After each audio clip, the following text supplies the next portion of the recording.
መነኩሴ ማለት የሞተ ማለት፣ ምንኩስና ማለት መሞት ማለት ነው። ፍርድ ቤት ሄዳችሁ የሚፋታውን ሰው ጥናት ቢሰራ እርግጠኛ ነኝ ብዙ % ኦርቶዶክስ። አባ ይጠንቀቁ። እኔ አባ ጀማሪው ይጠንቀቅ እንጂ እኔ እንዴ ለራሳችሁ አስቡ። እኛ እኮ በዚህ ገዳም 40 ዓመት ለፍተንበታል። እንግዲህ ቆብ አጥባችሁ ስትለብሱ እንዴው በሞቴ ይችን እያላችሁ እስኪ ልበሱ። እኔም እኮ የዋዛ እንዳልመስላችሁ በዚያው በጸሎት እንድታስቡኝ እኮ ነው። the mother of all sins ትባላለች። የኃጢአቶች ሁሉ እናት ትባላለች። ማለት ኩራት ማለት ናት። ከሷ 6 ኃጢአቶች ይወለዳሉ። 6ቱ ኃጢአቶች ሁሉንም ኃጢአቶች ይወልዳሉ። ሳይገባው በምናኔ ከታጀበ መነኩሴ እየገባው የሚወድቅ የሚነሳ ይሻላል። ገዳምን ማን ይበጠብጠዋል ብላችሁ ብትጠይቁኝ ምንኩስና ምን እንደሆነ ያልገባው ሰው አባገሌ ከአባሌ ገሬ ጋር ታረቅ አላደርገውም። ቆቡን ተው። እንግዲህ ቆብ የዋህነት ምልክት ነው። ቆብ የቅንነት ምልክት ነው። ቆብ የመታረቅ ምልክት ነው። ክርስቶስ ዓርብ ዕለት ቆብ አድርጎ ይቅር ሲል ነው ሲጣላ ነው ያለው። ስለዚህ ቆብ ይዞ አንገትን እየነቀነቁ ስድብ መግጠም ኧረ ጎበዝ ምን ይባላል ይሄ? ቆብ አድርጎ መጣላት፣ ቆብ አድርጎ መሳደብ፣ ቆብ አድርጎ ቂም መያዝ የክርስቶስን የዓርብ ዕለት ጉዞ መሳደብ ነው። ጸጋን ትህትና ይቀድመዋል። ከትህትና በኋላ ጸጋ ይመጣል እንጂ ከጸጋ በኋላ ትህትና አይመጣም። የሚያሳድዷችሁን ጸልዩላቸው፣ የሚረግሟችሁንም መርቋቸው። ሲያሳድዷችሁ ከሀገር ያወጣችሁ ከመንግሥተ ሰማያት ያናውጣችሁ ብላችሁ መርቋቸው። አሁን እኮ አንድን ሰው አንድ ጉዳይ ለማስፈጸም እንደው ትንሽ በምስጋና መርፌ ጠቅ ማድረግ በቂ ነው። ገብቷችኋል? በእውነት እንደሰው ያለ የልማት አርበኛ ማን አለ? እንደሰው ያለ ደግ ስንለው ተርከክ ይላል ልቡ። የዋ መስሎት እኮ ነው። ሲነቅፉህ መታገስ የማትችል ከሆነ መነኩሴ አይደለም። እስካሁን ገና አልሞትክም፣ በሕይወት አለ። እስኪ አንድ የሞተ በድን ጋር ሂደን እስኪ እንስፈንለት። እሰይ እሰይ እሰይ ይላል። እስኪ ሽቱን ንርጨው፣ ያሸታል። ስደሙት፣ ይቆጣል። መነኮሳት እግዚአብሔርን ቢከተሉ ምዕመናንን እየተከተሉ ሳንቲም ፍለጋ መሮጥ ባላስፈለገ ነበር። ምዕመናን እየተከተሉ እኛን ይመጡ ነበረ። ወንድምን እያስቀየሙ እህትን እየጣሉ እግዚአብሔር ቢሉት የትም አይገኝም። ከበዓቱ የፈለገ ቢሆን መውጣት የለበትም። መነኩሴ ቢወጣ እንኳን 2 ሰው ተጨምሮለት ነው መውጣት ያለበት፣ ወይ 1 ሰው ተጨምሮለት። በፍጹም አንድ መነኩሴ ለተልእኮ ብቻውን አይላክም፣ ነውር ነው። በዓቱን ለቆ ይወጣል። በዓቱን ለቆ ሲወጣ ውድቀት ያገኘዋል። ውድቀት ሲያገኘው ኧረ በኦርቶዶክስ ምንኩስና ችግር አለበት ብሎ መውጣት ይጀምራል። ይች ናት የምንኩስና ፋውንዴሽን የምትባለው፣ መሰረቷ እዚች ላይ ነው። ክርስቶስ ተንሥአ እሙታን አሰሮ ለሰይጣን ሰላም ኮነ። ሰላም የሰጠን አምላክ መድኃኔዓለም ስሙ የተመሰገነ ይሁን። በመካከላችን ተገኝቶ እንዲያስተምረን እንዲመክረን ቅዱስ ፈቃዱ ይሁንልን። እግዚአብሔር ፈቅዶ በቸርነቱ በእናንተ ጸሎት አሳክቶልኝ ስለተገኘው የእናንተን ሰላም ለኪ እንድሳተፍ እግዚአብሔር ስለፈቀደልኝ እጅግ በጣም ደስ ብሎኛል። ትናንትና ነው ከዚያው ከጣና ቂርቆስ ከገዳሙ ተነስቼ የመጣሁትና እግዚአብሔር ረድቶኝ እዚሁ ስላደረሰኝ እግዚአብሔር የተመሰገነ ይሁን። ከዚያ በመቀጠል ፓወርፖይንት አላዘጋጀውም። ይቅርታችሁንና ምሕረታችሁን እለምናለሁ። አላዘጋጀውም የፓወርፖይንት። ስለዚህ ስልጠናውን በቃል ለማቅረብ እሞክራለሁ ማለት ነውና ለሱ ይቅርታ ታደርጉልኛላችሁ። በእውነቱ የተማሪ ነገር አልሳካልኝ ብሎ ነው ፓወርፖይንቱን ለመጻፍ ለመተየብ እሱ ነው። በቃሌ ለማቅረብ እሞክራለሁ። በጸሎታችሁ አስቡኝ። ዛሬ እንደ እግዚአብሔር ፈቃድ ለኔ የተሰጠኝ ርዕሰ ጉዳይ ምንኩስና ትናንትና ዛሬ በሚል ርዕስ እንድንነጋገር ነው። ከመምሪያ የተሰጠኝ መመሪያ ማለት ነው። በሱ ርዕስ ላይ ትንሽ ቆይታ እናደርጋለን። ምንኩስና ትናንትና ዛሬ። ጊዜያችሁን ላለመውሰድ ቀጥታ ወደ ጉዳዩ ለመግባት እሞክራለሁ።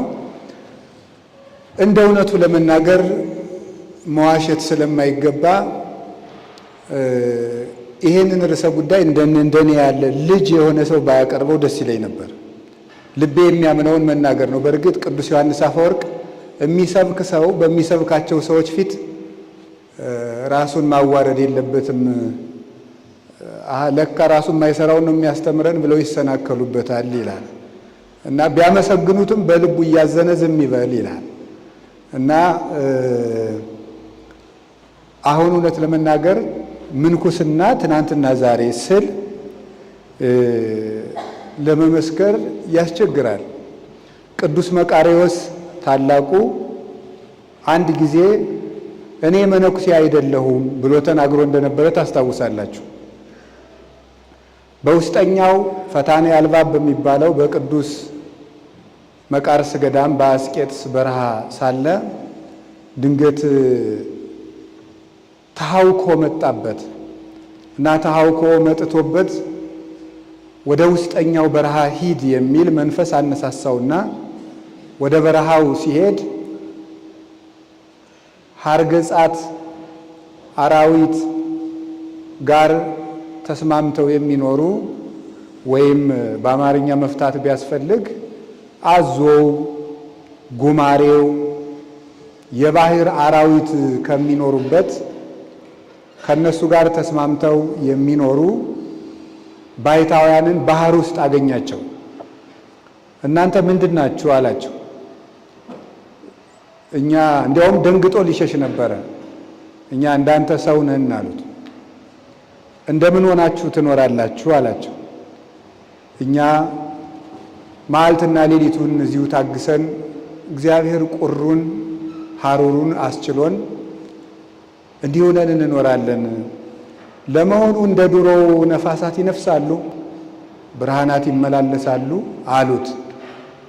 በእግዚአብሔር ፍቅር ከመነደፋቸው የተነሳ መዓልትና ሌሊት ክረምትና በጋ መፈራረቃቸውን ዘንግተው ነበርና አሁን ይፈራረቃሉ። የሰው ልጆች እንደ ድሮው ይወጣሉ ይወርዳሉ አሉ። አዎን አላቸው። እንግዲህ እኔ እንደናንተ ሆኜ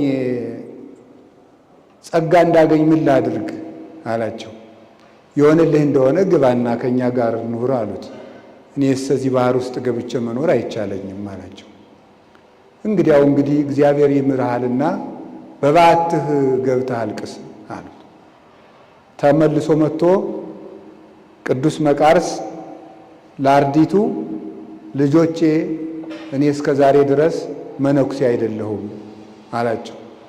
ምነው አባታችን ቢሉት መነኩሴ አይቻለሁ እንጂ መነኩሴ አይደለሁም አላቸው። ምን ነው ቢላቸው ይሄኑ ተረከላቸው እና እንግዲህ መነኩሴ አይደለሁም ያለ መቃርስ ነው።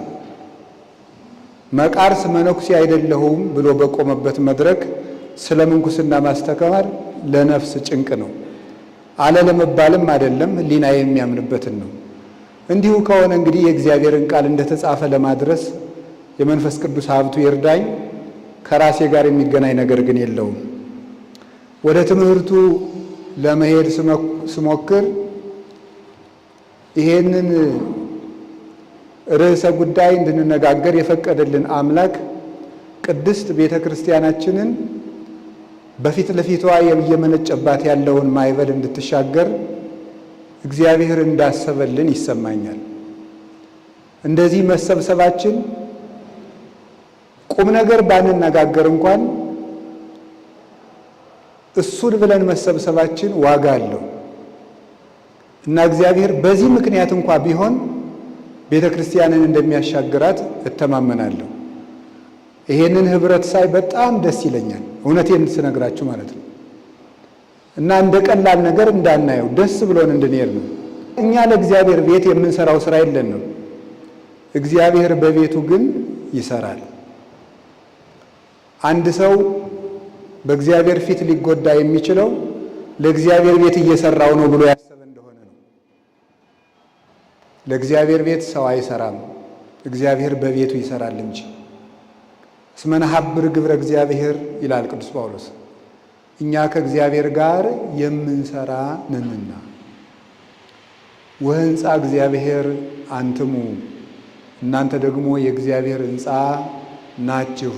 ወማኅደረ እግዚአብሔር አንትሙ የእግዚአብሔር ማደሪያዎቹ ናችሁ። እኛ ደግሞ አናጺዎች ነን ይላል። አስተናደፍኩ መሰረተ ከመሊቀ ጸረብት እንደ ብልህ አናጺ እኔ ነገሮችን እገጣጥማለሁ፣ ስራውን ግን ባለቤቱ ይሰራዋል ብሎ እንደተናገረ ለቤቱ የሚሰራ እግዚአብሔር ነው፣ የሚያስብ እግዚአብሔር ነው። እንዲያውም እግዚአብሔር ቅዱስ ዳዊት ለይግብኡ ድኅሬሆሙ ወደ ኋላቸው ይመለሱ አድጓነስ ይሁኑ ብሎ እንደተናገረው ወደፊት እያቀድን ወደ ኋላ እንድንመለስ የሚያደርገን በሕሊናችን ቤተ ክርስቲያናችንን እኛ እንለውጣታለን እናስቀጥላታለን ብለን ያሰብን እንደሆነ ነው። እግዚአብሔር እንዲህ ያለ ትዕቢተኛ ልብን አይረዳውም። እኔን አስተካክለኝ ያልን እንደሆነ ቅድም እንደተማርነው እኛን ከማስተካከሉ የተነሳ ቤተ ክርስቲያናችን በክብሯ ለዓለም እንድትታይ እናደርጋለን። ስለዚህ መሰብሰባችን ትልቅ ነገር ነው። አባቶቻችን እግዚአብሔርን እንዲያውም መለመን ያለብን ከዚህ መሰብሰባችን የሚያስቀረን ነገር እንዳይኖር እሱ በቸርነቱ መንገዱን አጥርቶ እስከፈቀደው ዳርቻ ድረስ እንዲያደርሰን ነው። ይሄ ትልቅ መሻገራችን ነው። እግዚአብሔር ባወቅ እና ይህንን ነው ያለ እግዚአብሔር ፈቃድ መሰብሰብ ስለማይቻል የሰበሰበን አምላክ ክብር ምስጋና ይግባው። እንደ መግቢያ ይህንን ካልኩኝ ምንኩስና ትናንትና ዛሬ የሚለውን ለማየት ምንኩስና ትናንትና ዛሬ የመጀመሪያው እንደ መግቢያ ያክል ምንም እንኳን ባለፈው ዓመት ጉባኤያችን ያየነው ቢሆንም እሱን ሳንናገር መሄድ ስለሌለብን እንደው ምንኩስና ምንድነው የሚለውን እንደ መግቢያ ዳስሸው ልሄድ። የምታውቁት እንኳን ቢሆንም ምንኩስና ምንድነው? ምንኩስና? ምንኩስና እንዲያውም አሁን እንግዲህ ከዚህ በኋላ ይቅርታ ቅድም ጠይቄ ስለጨረስኩ እቅጭ ነው የምንነጋገር ማለት ነው። ከዚህ በኋላ ጨርሰናል ቅድም ይቅርታውን እና አሁን ቤተ ክርስቲያን እየተቸገረች ያለችው ብዬ የምረዳው አንዱ የቤተ ክርስቲያን ፈተናዋ የሚመነጨው ምንኩስና በተገቢው መንገድ ካለመጓዙ የተነሳ ነው ብዬ እረዳለሁ። ምንኩስና በተገቢው መንገድ እንዳይጓዝ ያደረገው ሽባ አድርጎ አስሮ የያዘው ነገር ደግሞ ምንኩስና ምን እንደሆነ ሳይረዳው የሚመነኩስ ሰው በመብዛቱ ነው ብዬ እረዳለሁ።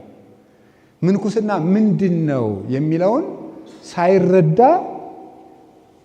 ምንኩስና ውስጥ የገባ ሰው ምን ማለት እንደሆነ ልንገራችሁ።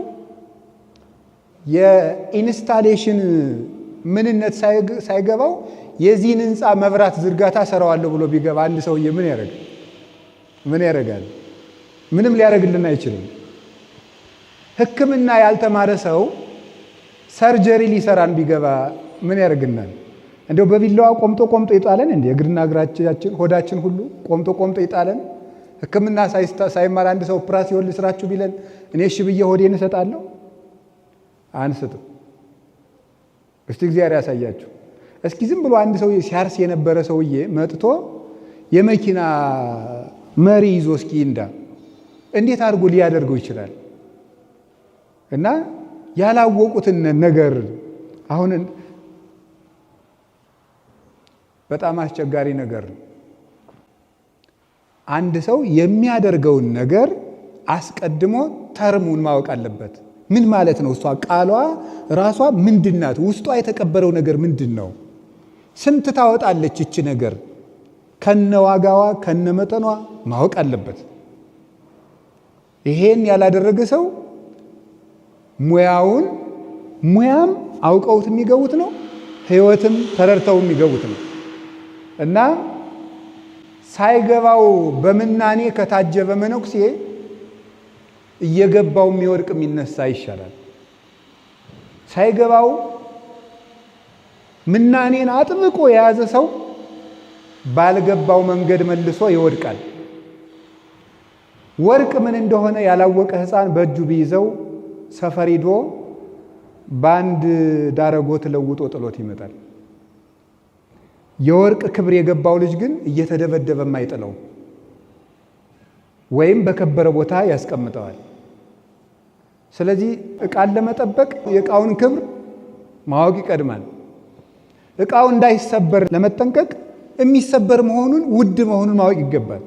ታውቃላችሁ አሁን በአውሮፕላን ስትሄዱ የሚሰበር ዕቃ ከሆነ ፍራጃይል የሚል ይለጠፍበታል። ተሰባሪ ዕቃ ነው፣ ተጠንቅቃችሁ ያዙት። ካርጎ የሚሰሩት ሰዎች እንዳይወረውሩት ማለት ነው።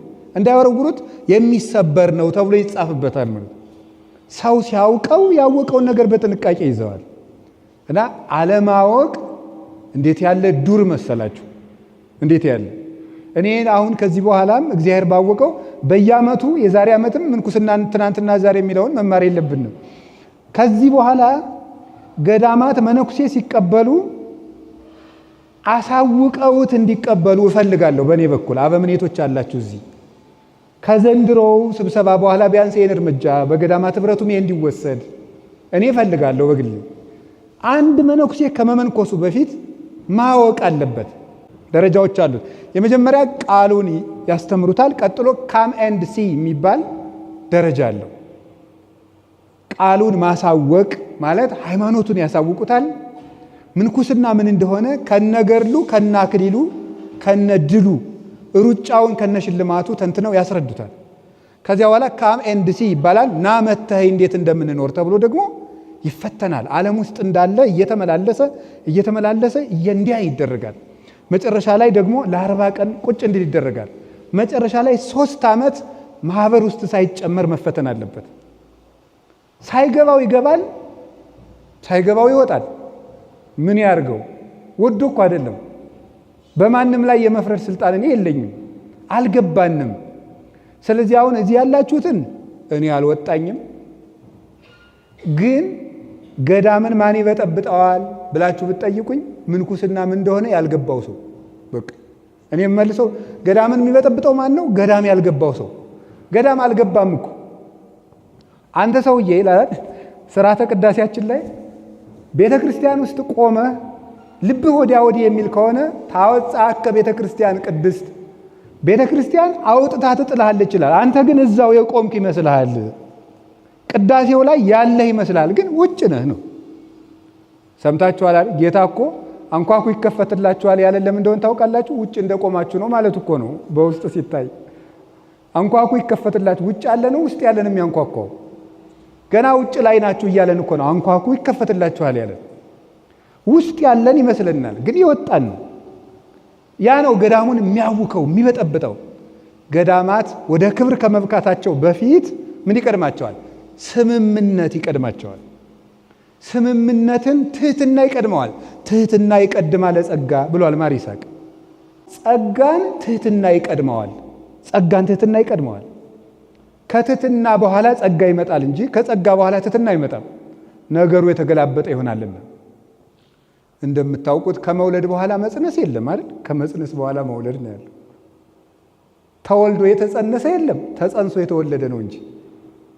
ቅደም ተከተሉ ሲዛባ ሁሉም ይዛባል። ቅዱስ ዮሐንስ አፈወርቅ እንዳለው እግዚአብሔር መጀመሪያ ጽድቁንና መንግስቱን ፈልጉ ቢለን ኋላ ሌላው ይጨመራል ቢለን አለ ንሕነሰ ወለጥነ ሥርዓቶ ለእግዚአብሔር። እኛ ነገሩን ለወጥ ነውና መጀመሪያ ጭማሪውን ኋላ ጽድቁን አደረግነው። ወበይንተዚህ ንረክብ አለ ዛቲ ወይለን ታክቲ። በዚህ ምክንያት ሁሉንም ሳናገኘው እንቀራለን። ስለዚህ አባቶችና እናቶች ምንኩስና ምንድን ነው የሚለውን እኔ ከዘንድሮ ዓመት በኋላ በሰነድ ተሰንዶ በእያንዳንዱ ገዳም መቀመጥ አለበት ብዬንም ማምነው።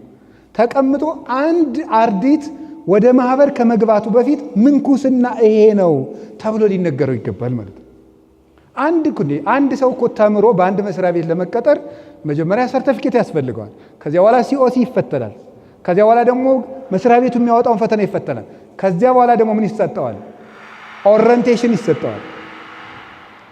ውስጥ ስላለው የሥራ ሂደት ደግሞ የራሱ የአንድ ተቋም የሥራ ባህል የሚባላል እሱን ይሰጠዋል ማለት።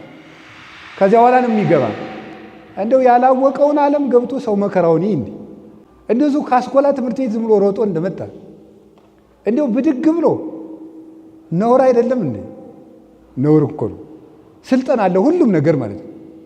ስለዚህ ምንኩስና ምንድን ነው የሚለውን ማሳወቅ ይጠበቅብናል። ስለዚህ ምንኩስና ምንድን ነው? እንደምታውቁት ነው። ቃሉ መንኮሰ ሞተ ማለት ነው አይደለም? መንኮሰ ሞተ ማለት ነው። መነኩሴ ማለት የሞተ ማለት፣ ምንኩስና ማለት መሞት ማለት ነው እንደምታውቁት። አሁን እሱ ይሄ መሞት ማለት ምን ማለት ነው የሚለውን ነው የቴዎሎጂካል የሆነውን ክፍሉን የምናየው። መሞት ማለት ምን ማለት ነው? በምንኩስና አስቴቲክ ቴዎሎጂ በሚባለው ወይም በዚህ የምናኔ የትምህርተ መለኮት ትምህርት ቢታይ ምንድነው መሞት ማለት? በምንኩስና መሞት ማለት እንግዲህ ሞተ ተለየ ማለት ነው። እንደምታውቁት ሞት ማለት ተለየ ነው። ሞተ ማለት የግዕዝ ቃል ነው። ተለየ ማለት ነው። መሞት ማለት መለየት ማለት ነው። መሞት ማለት መለየት ማለት ነው። የመጀመሪያው አንድ ሰው የሚሞተው ከምንድን ነው ሲባል ከራሱ መሞት አለበት።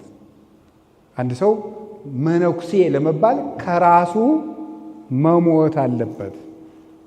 ከራሱ እንዲህ ብሎ ጌታ እንደነገረን በቅዱስ ማርቆስ ወንጌል ምዕራፍ 8 ላይ ሲነግረን ምንድን ነው ያለ? ዘይፈቅድ ይጸመደኒ ይጽላ ነፍሶ ያጥብ ወይጹር መስቀለ ሞቱ ወይትለወኒ። እኔን ሊያገለግለኝ የሚወድ ካለ ራሱን ይካድ። ይችናት የምንኩስና ፋውንዴሽን የምትባለው መሰረቷ እዚች ላይ ናት። መሰረት የሌለው ቤት ጣራው ሊቆም አይችልም። የምንኩስና መቆሚያዋ እዚች ላይ ናት። እኔን ሊያገለግለኝ የሚወድ ሰው ካለ ራሱን ይካድ። እኔነት ኢጎ ትባላለች። በዚህ በሳይንሱ የሳይኮሎጂ ባለሙያዎች ኢጎ ይሏታል። ራስ ወዳድነት ማለት ናት። ከኢጎ ምን ትወጣለች? ሰልፊሽነስ ፕራይድ የምትባል ነገር አለች። ኩራት the mother of all sins ትባላለች። የኃጢአቶች ሁሉ እናት ትባላለች። ማን? ኩራት ማለት ናት። ኩራት የኃጢአቶች እናት ነው የምትባለው። ከሷ 6 ኃጢአቶች ይወለዳሉ። 6ቱ ኃጢአቶች ሁሉንም ኃጢአቶች ይወልዳሉ። እነዚህ 7 ኃጢአቶች የሚባሉት ኩራት፣ ስስት፣ ሆዳምነት፣ ቅናት፣ ቁጣ፣ ስንፍና፣ ሰነፍ መሆን። እነዚህን ሁላ የምትወልዳቸው ግን ማናት? ወይዘሮ ማናት? ኩራት ናት ማለት ነው። ትዕቢት። እሷ ለሁሉም ነገር ነው አሳልፋ የምትሰጠው። ኩራት ትህትናን ትሰብራለች። ኩራት ደቀ መዝሙርነትን ትሰብራለች። ኩራት ንስሐ መግባትን ትሰብራለች። ኩራት ጥንቃቄን ታበላሻለች። አባ ይጠንቀቁ። እኔ አባ ጀማሪው ይጠንቀቅ እንጂ እኔ እንዴ ለራሳችሁ አስቡ። እኛ እኮ በዚህ ገዳም 40 ዓመት ለፍተንበታል እንዲሉ ታደርጋለች። ኩራት ናት እንዲህ የምታደርገው። ስለዚህ ሰው ከኔነት መውጣት አለበት። ከራሱ ቅርፊት ነው መላቀቅ ያለበት። እና አንድ ሊቅ ድንግል ማርያምን ሲለምናት ምንድን ነው ያለ? አምላክን የወለድሽ እመቤታችን ድንግል ማርያም ሆይ እባክሽን እኔን ለራሴ አትተይው ብሏት ነበር። እኔን ለራሴ አትተይው፣ እኔን የማጠፋው እኔው ነኝ ብሎ ተናግሮ ነበረ። ለሌላ ጠላት አትስጪ ሳይሆን ያላት እባክሽ ለእኔ አትተይኝ ብሎ ነበር ያለ። የቤተ ክርስቲያን ሽልማት የሆነው ቅዱስ ዮሐንስ አፈወርቅም ሲናገር ሰው ራሱን ካልጎዳ በቀር ማንም የሚጎዳው የለም። የሰው ልጅ ራሱን የሚጎዳውን ያህል ሰይጣን እንኳን ሊጎዳው አይችልም ብሎ ተናግሯል። ሰው ራሱን እንኳን የሚጎዳውን ያህል ሰይጣን ራሱ አይጎዳውም። ስለዚህ ከኔነት ነው ኃጢአት ሁሉ የሚመጣው ማለት ነው። ራስን መንከባከብ፣ ለራስ ክብር መጨነቅ፣ ለራስ ቦታ መጨነቅ፣ ለራስ ስም መጨነቅ፣ ለራስ ክፍል መጨነቅ፣ ድርሻ መጨነቅ፣ ለራስ ጉልበት መጨነቅ፣ ለራስ ዘር መጨነቅ፣ ለራስ ባክግራውንድ መጨነቅ። ይህ ሁሉ የሚመጣው ከምንድን ነው? እኔን ስሙኝ ማለት አለመደማመጥ። እንዲህ ያለው ነገር ሁሉ የሚመጣው ከምንድን ነው? ከራስ ወዳድነት ነው። ራስ ወዳድነት የሚወልዳት ማን ነው? ማንን ይወልዳታል? ቅናትን። ቅናት ደግሞ ከፍተኛ የሆነ ይሄው አምላክን ያሸጠው ቅናት አይደል? እንዲሁ ሰው ቢቀና ፍጡር በፈጣሪው ይቀናል ይላሉ ሊቃውንት። እንዲሁ ነውር አይደለም? ይሁዳን በፈጣሪው እንዲቀና ያደረገው ምንድነው? ቅናት። ይሄ ቅናት ደግሞ ተሰውሮ ውስጡን ማንንም ሰው ነው የሚያሻው። ያሻዋል፣ ይቆርጥመዋል። ስለዚህ ራስን መካድ። እኔ ሁልጊዜ እናገራለሁ፣ ብዙ ስብሰባዎች ለምን ቶሎ እንደማይቋጩ ታውቃላችሁ? ራስ ወዳድነት ስላለ ነው።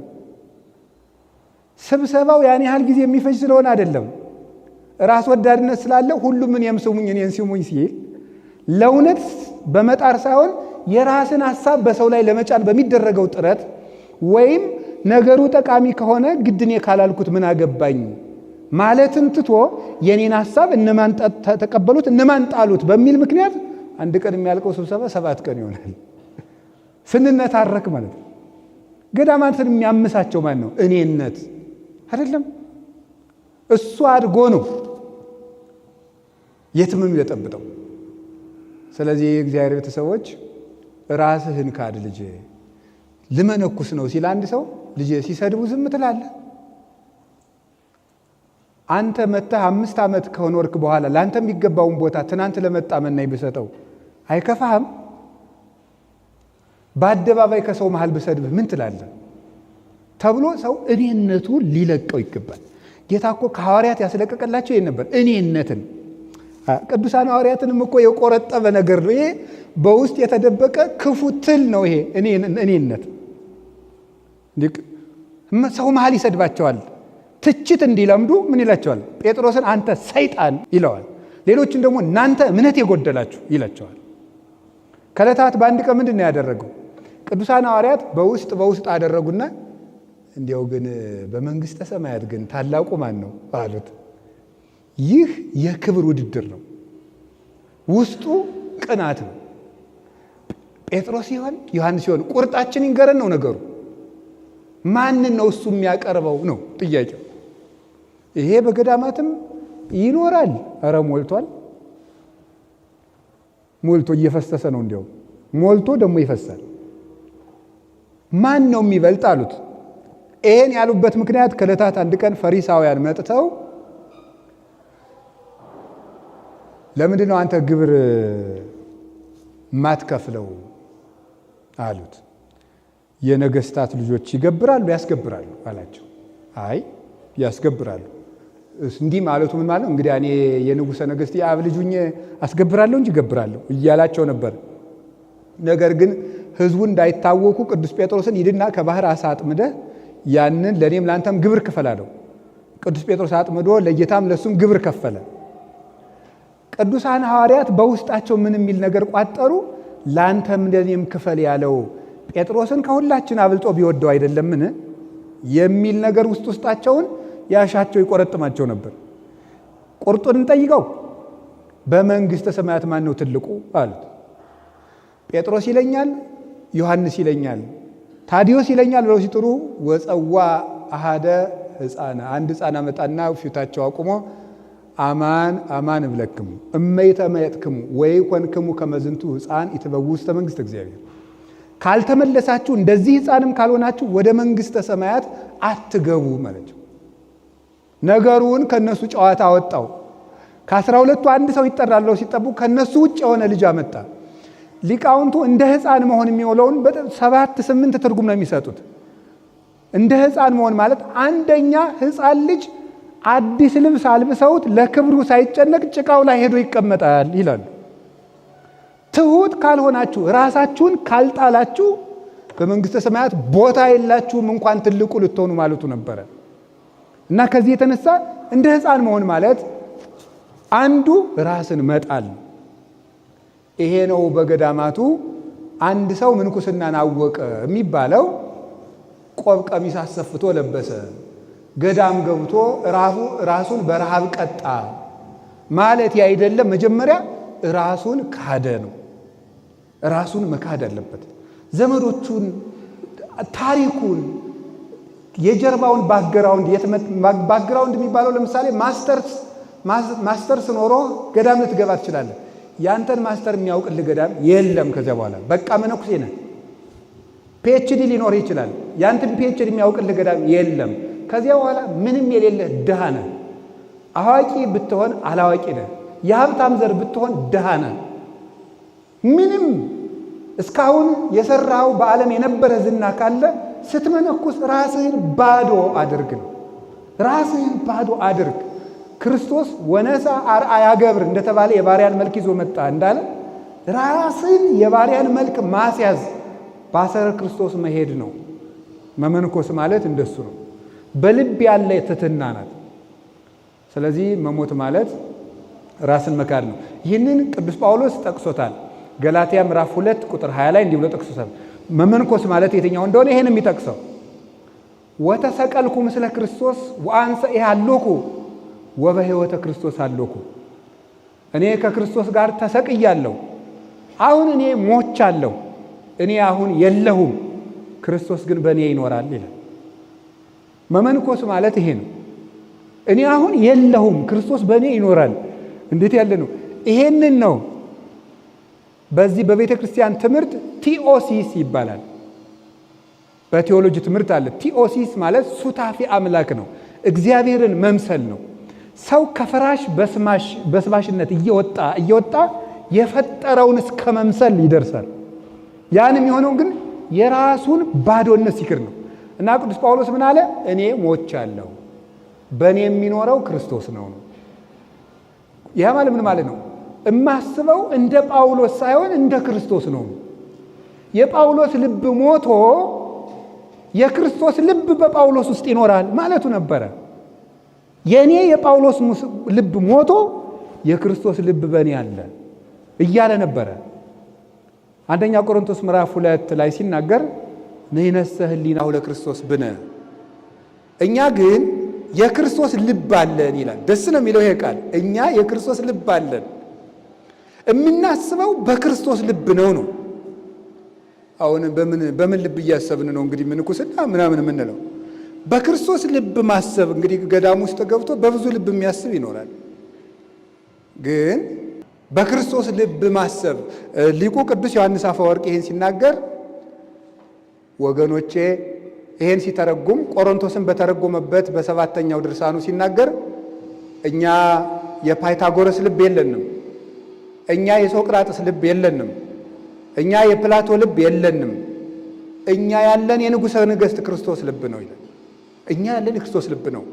የአምላኬ የኢየሱስ ክርስቶስ ወንጌል ሁሉንም ነገር ለማወቅ በቂ ነው ይላል። ይሄንን ልብ ይዞ መግባት አለበት።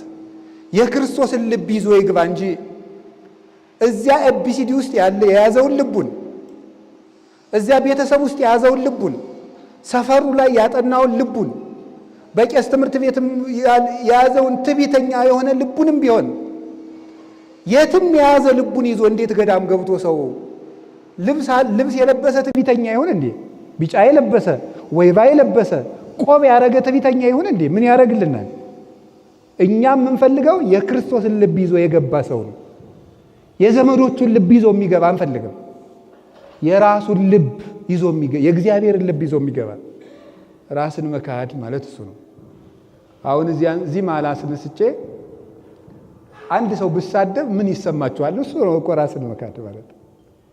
አንድ ሰው ብዬ ብሳደብ አባገል ያንቀላፉ ብል፣ አሁን ለምሳሌ ያንቀላፋ የለም አይዟችሁ፣ ግን ብል አንድ ሰው ምን ይላል? ሰው ማለት ነው የሚጠራኝ ስሜን ቢሆንስ በኋላ አስተያየት አይሰጠኝም ለብቻዬ። ይሄ ምንድን ነው? ኩራት ነው። ይሄ የተቀበረ ኩራት ነው። ካባ የለበሰ ኩራት ነው። ይሄ ነው እንዲወጣ የሚያስፈልገው። እንዴት ብሎ አርዲቱን መሳደብ የሚችል አበምኔት አለ? አሁን መቆጣት የሚችል አበምኔት አለ? የለም። እንዴት ብሎ ይቻላል? ማንን ይቆጣል እንዴ? በክርስትና ውስጥ ዴሞክራሲ የሚባል ነገር የለም ዘመዶች። መብት የሚባል ነገር የለም ክርስትና ውስጥ። ራስን መጣል እንጂ መብቴን አክብሩልኝ የሚባል ነገር የለም። አንዱ ለሌላው ይኖራል እንጂ አንተም አክብረኝ፣ እንከባበር፣ ጊቭ ኤንድ ቴክ የሚባል ነገር የለም በቤተ ክርስቲያን። ሰጥቶ መቀበል የሚባል ነገር የለም። ራስህን ትሰጣለህ። መጠወተ ርስ ነው። የሚያሳድዷችሁን ጸልዩላቸው፣ የሚረግሟችሁንም መርቋቸው። ሲያሳድዷችሁ ከሀገር ያወጣችሁ ከመንግስተ ሰማያት ያናውጣችሁ ብላችሁ መርቋቸው። እሱን ነው የተማርነው። የመከባበር የሚባል ነገር እሱ ለሌላው ሴኩላር ወርልድ ለሚባለው ለሱ እንተውልታል። መከባበር የሚባለው ሰጥቶ መቀበል እዚያ ነው የሚሰራው። እዚህ ግን ለሚቀማህ ስጥ ነው። እዚህ ለሚቀማህ ስጥ። ለመጸፋከ መልታይቴከ ዘየማን ሚጥሎቱ ካልኢታሂ ይሄኛውን ለሚመታ ይሄንን አዙርለት። እንዲህ ነው የተማርነው። የምንኩስና መምህር ኢየሱስ ክርስቶስ ነው። ክርስቶስም ያስተማረን ይሄ ነው። ስለዚህ መነኮሰ ምንድነው? አባቶችና እናቶች ሞተ። መሞት ማለት ነው መለየት። ከማን ነው የምንለየው? መልሱ እንጂ እንተጋገዝ። ከራሳችን። አሁን እገሌ መናኝ ነው የሚባል ነገር ትሰማላችሁ አይደል? እገሌ መናኝ ነው የሚባል በገዳም ምንድነው? በቃ እያከፈለ የሚበላው ሙሉ ሰንሰለት የታጠቀው እንዲሁ በቃ ራሱን ስጋውን በደንብ አድርጎ የቀጣው ነው። እኔ ግን እገሌ መናኝ ነው የምለው መጀመሪያ ልቡን የናቀውን ሰውዬ ነው። ልቡን ንቆ ሰውነቱ እንደ ቀለበት ቢቀጥን ችግር ውስጥ አለ። ልቡ እንደ ተራራ ከወፈረ ምን ያደርጋል? እንደዚያ ከሆነ የሂንዱይዝም እምነት አለ። አሁን ለምሳሌ የቡድሃ እምነት፣ በሱ እምነት ውስጥ በጣም ይጾማሉ ሰዎች፣ ይገርማቸዋል። ይጾማሉ። ክርስቶስ ግን የለበትም። ጾም በደንብ ነው የሚጾሙት እነሱ። በባዶ እግርም የሚሄዱ አሉ። ወደ ላይ እንዲያውም ወደ ላይኛው ወደ በዚህ ዮጋ የሚባል አላቸው። በዛ ወደ ላይኛው ተመስጦ የደረሰው ሰው ኢንላይትመንት ውስጥ ገባ የሚባለው ምግብ ሁሉ ትቶ 3 ቀን 4 ቀን ሊቆይ ይችላል። አረ እንደውም ዛሬ ራሱ ሰው ውፍረት ለመቀነስ በ24 ሰዓት አንድ ጊዜ የሚበላ ሰው ሞልቷል። አዲስ አበባም ይኖራል ራሱ ይበላል። ጉዳዩ ልብን ከማስተካከል ነው። ልብን ከማስተካከል የልብ ቅርፍትን አውልቆ ስለመጣል ነው ምንኩስና። እኔ ይሄንን ነገር እንደውም መድኃኔዓለም እንደው ከዚህ ነገር እንዴት አድርጎ ባላቀቀን። አንዱ እሱ ነው አላችሁ አባቶችና እናቶች። እሺ፣ ሁለተኛ ደግሞ መንኮሰ ሞተ ማለት ከዓለም መለየት ማለት ነው። ጌታ የማቴዎስ ወንጌል ምዕራፍ 19 ቁጥር 29 እንደነገረን መንኮሰ ሞተ ነው። ሞተ ተለየ። ምንኩስና መለየት፣ መነኩሴ የተለየ ማለት ነው ነው እንግዲህ። እሺ፣ ከዓለም መለየት ማለት ጌታ እንዲህ ብሎ የነገረን ነው። ኩሉ ዘሃደገ አሃወ ወአሃተ ወንድሞችን እህቶችን አበ ወእመ አባትን እናትን ብእሲተ ወውሉደ ሚስትን ልጅን ወገራውሃ እርሻውን ሁሉ የተወ ምይታ መክሊተ ይነስ ወሕይወተ ዘለዓለም ይወርስ። አባቱን እናቱን ሚስቱን ወንድሙን ልጆቹን እርሻውን የተወ 100 እጥፍ ይቀበላል፣ የዘላለም ሕይወትንም ይወርሳል። ይሄ ነው መነኩሴ ማለት። ምን የተወ? እርሻ የተወ። ያ ማለት እርሻ የተወ ማለት ምድራዊነትን የተወ ማለት ነው እንጂ ኧረ እኔ ለምሳሌ አይ እርሻ ለምን ትላለህ? እርሻ የሚለው ለገበሬ ልጅ ነው። የገበሬ ልጅ ሆኖ ለመነኮሰ ነው። ለአዲስ አበባ ልጅ መሀል ከተማ ለተወለደው እርሻ የት አለው? ምድራዊነት ማለት ነው ጉዳዩ እንጂ እርሻ ጋር ብቻ የሚያያዝ አይደለም። እርሻውን የተወ ማለት ምድራዊነትን የተወ፣ ሀብት ማጠራቀም የተወ። እንግዲህ አሁን እዚህ ውስጥ መቼም እርግጠኛ ነኝ ብሎ ለማለት መናገር ባይቻልም እዚህ ውስጥ መቼም የግል ሂሳብ አካውንት ያለው ሰው ይኖራል ብዬ አልገመትም። አሁን እዚህ ማለት ነው እሱን ማለት እኮ ነው፣ ሌላ አይደለም። እሱን የሌለው ሰው ነው። እንደዚያ ከሆነማ ሀብትን አጠራቅሞ ትዳርን ይዞ መኖር ነው። ምን ያለፋፋል ታዲያ? ስለዚህ እርሻውን የተወ። አሁን መነኩሴ ማፍራት ከተፈለገ መጀመሪያ እንዲያውም እኔ ወደ ገዳም ከመግባቱ በፊት አንድ ሰው ገዳም ሲገባ ልጃችን ልንቀበለው ወስነን ከጨረስን በኋላ ሂሳብ አካውንት አለ? አዎ። ብር አለው አካውንት? አዎ። በጣም ጥሩ። እናታ ዘመዶች አሉ ድሆች። አዎ በል እንግዲህ ሲሶውን ለዘመዶች ስጣቸው፣ ሲሶውን ለነዳያን ስጣቸው። ደግሞ ይሄኛውን ከቻልክ ለገዳሙ ስጥ፣ ካልሆነም ለወደድከው አድርገው። ባንኩን ዝጋ፣ የዘጋበትን ደብዳቤ ከባንኩ ይዘና በስም የትኛውን ባንክ ላይ ሂሳብ ቁጥር እንደሌለ ደብዳቤ ይዘና መባል አለበት። ካልሆነ ቅድም ብፁዕ አባታችን እንዳሉት እኮ ነው ጥሪት ይዞ የሚመጣ መነኩሴ። ስለዚህ ምንድነው የተባለ? ምንድነው ማለት ነው? ይሄኛው ሰውዬ በዓለም የሆነ የኢኮኖሚካል ክራይሲስ ደርሶበት የሆነ ኑሮውን ቀረፍ ለማድረግ ነው የመጣ ማለት ነው። ዘጎየ ማጸባ የምትሉት ማለት ነው እናንተ። ስለዚህ የመጀመሪያው ሰው ገንዘብን ጥሎ መምጣት አለበት። እናት አባቱን ጥሎ መምጣት አለበት። እናት አባትን ጥሎ መምጣት አለበት። መጀመሪያ ግን ጧሪ እንደሌላቸው እና እንዳላቸው ተጠይቆ ነው የሚገባ። የምታውቁት ነው። እህትን ወንድምን መተው አለበት። ዘመዶችን ልጠይቅ ብሎ መሄድ ፈጽሞ የለበትም። አሁን ይደዋውላል። ሲያማው አክስቱ ጋር ነው የሚሄደው። የአክስቴ ልጅ ተድራለች ብሎ ሰርግ ይሄዳል። ከገዳም ተነስቶ አምላክ ያሳያቸው የትልቅ እህቴ ክርስትናዋ ነው ይላል። አሁን ይሄ ነው መነኩሴ እንግዲህ ማለት ነው። ምን የሚሉት ነገር ነው? ቀልድ ነው የተያዘው እንዴ? አንድ ባይታዊ አባቱ ሞተ፣ አባትህ እኮ ሞተ ብለው ነገሩት። ኮን ከጸራፌ እስመ አቡየ ይመውት ለዓለም። ምንድነው የምትሰድበኝ? የኔ አባት ለዘላለም አይሞትም ማለት። ስለዚህ ምን ማለት ነው? የኔ አባት ከዚህ በኋላ ማን ነው? ክርስቶስ ነው ማለት ነው። አባ አብደል መሲህ የሚባሉት አባ ገብረ ክርስቶስ ግብፃውያን የቅድስና ማዕረግ ሰጥተዋቸዋል። ኢትዮጵያዊ ጻድቅ ናቸው። እሳቸው ሰው ከመነኮሰ በኋላ ይላሉ አባቱ ክርስቶስ እናቱ ድንግል ማርያም ናት። ሰው ከመነኮሰ በኋላ አባቱ ክርስቶስ ነው፣ እናቱ ድንግል ማርያም ናት። አንድ መጨመር ካስፈልገው ቤተ ክርስቲያን ናት። ሀገሩ መንግስተ ሰማያት ናት። ፈልጎ ገዳም ውስጥ የዞኑን ልጅ፣ የክልሉን ልጅ፣ የቀበሌውን ልጅ መነኩሴ የሚቧደን ከሆነ ምን ያደርግልናል? ይሄ እዚያው ሄዶ እዚያው የሚቧደንበት አይቧደንም እንዴ? ይሄ የእግዚአብሔር መንግስት ነው። እዚያ ውስጥ ያለው ገዳም የእግዚአብሔር መንግስት ነው። እዚያ ውስጥ የሚኖር ሰው ዘመዶቹን ጥሎ ይምጣ፣ የዘመዶቹን ክብር ጭምር ጥሎ ይምጣ። እኔ እኮ የነገስታት ልጅ እኮ ነኝ። ኧረ ተው፣ እኔ እግዚአብሔርን ብዬ እኮ ነው እንጂ ቸግሮኝ የመጣው አይደለም። እናት አባቴ ሞልቷቸው የሚኖሩ ናቸው። እኛ ራሱ እንደ አድርጎ የመጣውን የክርስቶስን ሀብት ነው የምንፈልገው። የዘመዶችን ቤታቸውን ንብረታቸውን አይደለም የምንፈልገው። ስለዚህ የሰው ልጅ እናት አባቱን መተው ከዘመድ መለየት አለበት። አንድ እሱ ነው። እንዲህ ያለ ሰው 100 እጥፍ ይቀበላል አለ። 100 እጥፍ ይቀበላል ማለት ነው። 100 እናት ይሰጠዋል ማለት አይደለም። 100 እናቶች ኖረውት ሊሰጡት ከሚችሉት ደስታ ይልቅ የሚበልጥ ደስታን ያገኛል ይላል። እናታችን አሁን ደስ ትላለች። እናት አይደለም ተርባ ተጠምታ ያሳደገችን ስትሞት ደስታዋ ያበቃ። እማዬ እማዬ ብለን ቀብረን ቤታችን የማይሞት ደስታ የክርስቶስ ደስታ ነው። ስለዚህ 100 እጥፍ ደስታ ነው።